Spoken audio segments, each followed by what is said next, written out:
to the third concert of our concert season. Up next, our very first tune is Looney Tunes Overture, arranged by Bill Holcomb. Looney Tunes is a Warner Brothers animated cartoon series. It preceded the Merry Melodies series and was Warner Brothers' first animated theatrical series. Since its first official release, 1930's Sinkin' in the Bathtub, the series has become a wide world media franchise, spawning several television series, films, comics, music albums, video games, and amusement park rides.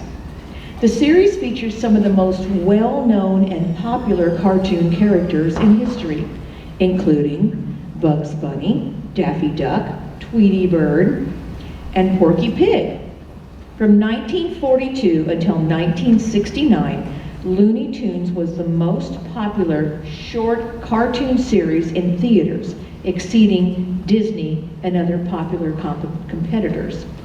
Looney Tunes was ranked number 3 on the IGN's Top 100 animated series.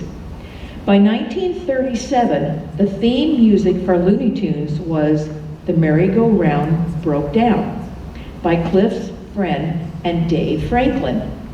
Allow yourself to be transported back to your childhood Saturday morning cartoons with this piece, Looney Tunes Overture.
If any many of you have ever played in a band, I'm sure you have come across this piece at one point or another.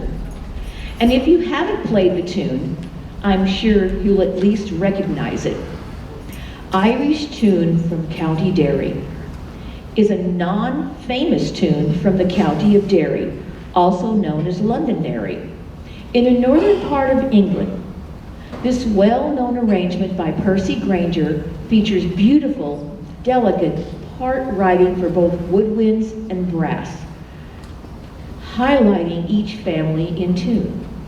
Composer Percy Grainger was a piano prodigy turned composer who was known for his strange personal habits, his colorful poise, and his equally unusual music. His many admirers still recognize that he possessed the supreme virtue of never being dull. The melody of Irish Tune from County Derry is also used for many traditional hymns, such as I Cannot Tell, I Would Be True, and He Looked Beyond My Fault. We hope you enjoy this beautiful arrangement of Irish Tune from County Derry.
In 1888, John Philip Sousa composed the March Past of the National Fitness Field in honor of the renowned militia drill team affiliated with the National Guard of the District of Columbia.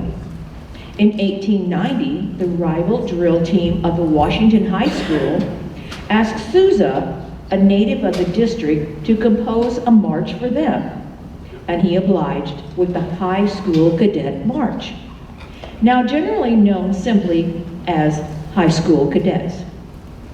High School Cadets quickly became one of Sousa's most popular marches. Just 4 years after its composition, the Nebraska State Journalist listed it as one of the composer's most notable marches, along with the Washington Post March, Liberty Bell March, and several others. It was recorded by Sousa's Grand Concert Band around 1899 and has been frequently recorded ever since. We hope you enjoy the High School Cadets.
Marvin Lee Aday, born September 27, 1947, and passed January 20th of 1922, better known as his stage name, Meatloaf. He was an American musician, singer, songwriter, record producer, and actor. He also was noted for his powerful, wide-ranging operatic voice and theatrical live shows. His Bat Out of Hell trilogy album has sold more than 50 million copies worldwide. Released in September of 1977, Bat Out of Hell still sells an estimated 200,000 copies annually and stayed on the charts for over 9 years, making it one of the best-selling albums in history. This arrangement features 3 hits, song written by Meat Loaf's long-standing songwriter, Jim Steinman. It includes Paradise by the Dashboard Light, 2 out of 3 Ain't Bad, and I'd Do Anything for Love, But I Won't Do That. Please feel free to sing along to Meat Loaf, the hits.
next piece, At a Dixieland Jazz Funeral, depicts a traditional Dixieland funeral of New Orleans. It opens with a slow, mournful processional based on the hymn, Just a Closer Walk with Thee. This solemn funeral march transitions then into an up-tempo celebration of life with When the Saints Go Marching In. Arranger Jared Spears, professor of music at Arkansas State University, has taught music theory, history, composition, percussion, and band on all educational levels, from elementary through college. He has also served as an artisan advisor for the St. Louis Wind Symphony. His compositions number over 250 original works for band, choir, orchestra, and chamber ensembles, performed and recorded worldwide. We hope you enjoy this piece, At a Dixieland Jazz Funeral.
We have a new piece for you to listen to tonight.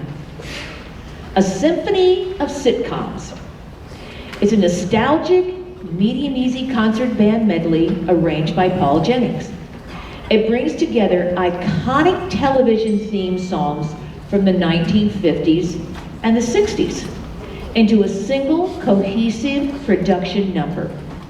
This piece features a variety of beloved classics, including I Love Lucy, The Beverly Hillbillies, Ballad of Jed Clampett, Green Acres, The Dick Van Dyke Show, Bewitched, Hogan's Heroes, Mr. Ed, The Munsters, Leave It to Beaver, and My Three Sons. We hope you enjoy this new piece, A Symphony of Sitcoms.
At this point in our concert, we would like to thank Channel 990 and 991 and stgentv.com for filming our performances each week.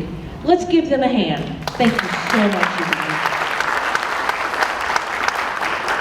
And of course, as you've noticed this evening, we are indoors due to excessive heat and possible storms. And we need to thank St. Genevieve School District for letting us enjoy and use this facility. We need to give St. Jen a really big hand for that. Otherwise, we wouldn't be having a concert. Okay, our next piece then is titled Instant Concert. Composer Harold Walters uses 30 common melodies found on band concert programs from around the world and cleverly condenses them into an instant performance of 3 minutes and 10 seconds in one. Single tempo. Walters began his musical career at the age of 8 with cornet lessons and later learned tuba and string bass. From 1938 to 1943, he performed and served as chief arranger with the U.S. Navy Band in Washington, D.C. After his military discharge, Walters was a CBS radio in Washington for a year and then moved to New York City, where he served as conductor and arranger for Warner Brothers Theater, Fox News Features, Randolph Hearst News, and various orchestras. Walters wrote more than 900 compositions and arrangements for band, and more than 600 for strings, woodwinds, brass, and percussion solos and ensembles. See if you can pick out our melodies that you recognize in this piece, Instant Concert.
Music for a Darkened Theater is a compilation of pieces from scores from Danny Elfman, a composer known for working with bizarre and sometimes spooky movies.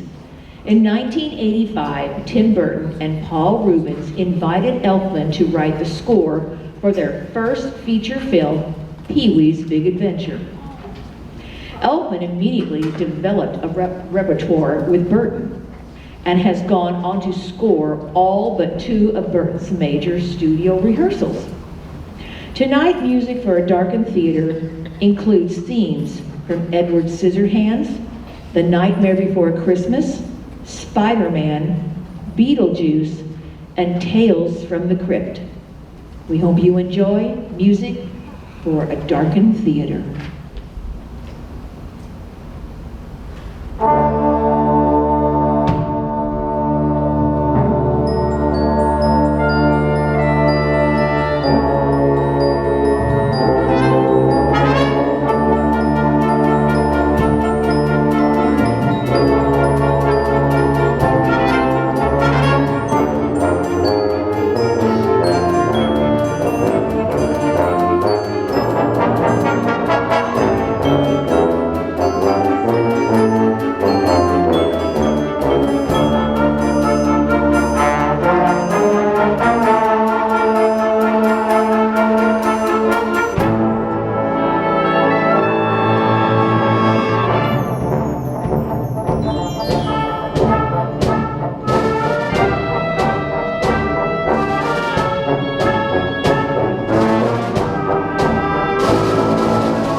Up next is a piece called Nessun Dorma.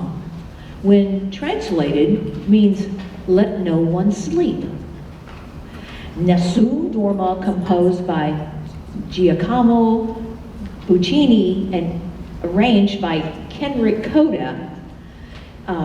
This is their piece. This piece has been sung by outstanding tenors such as Pavarotti, Bocelli, and also Aretha Franklin. It has been said that when Aretha sang it, that Pavarotti said it was the best he had ever heard. We hope you enjoy this piece called Nessun Dorma.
The Golden March we will hear tonight is On the Mall, composed in 1923.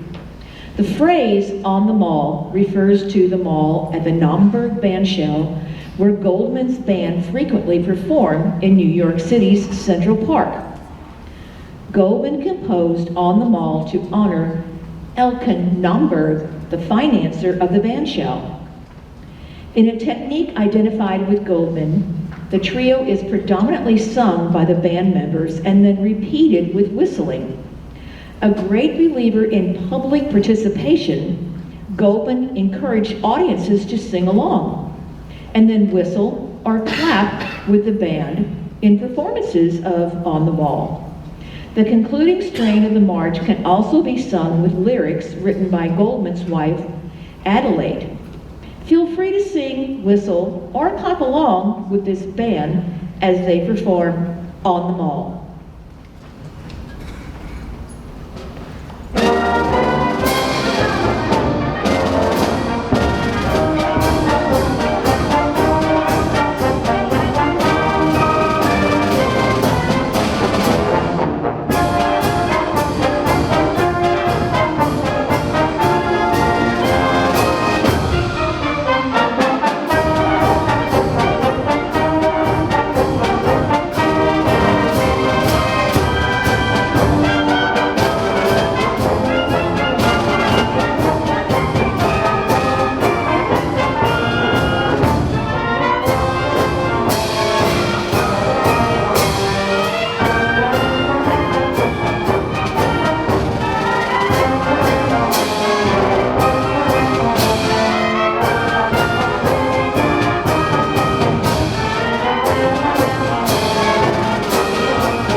Our final piece for this evening is Leroy Anderson's The Syncopated Clock. I can't say. In 1945, while serving with the U.S. Army in Washington, Anderson had been invited to guest conduct the Boston Pops Orchestra during their annual Harvest Night. Anderson wanted to introduce a new work and compose a new song about a clock with a syncopated rhythm. The idea for the title reportedly occurred to him before he wrote the music. In a few hours, he wrote the music, scored it for orchestra, and then mailed it to the Symphony Hall in Boston. Fiedler had orchestrated parts copied from the score. Then with a 3-day pass, Anderson traveled from his home in Arlington, Virginia to Boston, where he conducted the premiere on May 28th of 1945, when the syncopated clock was recorded in 1950. It was noted by the producers of a new television program called The Late Show. So here we are with Syncopated Clock.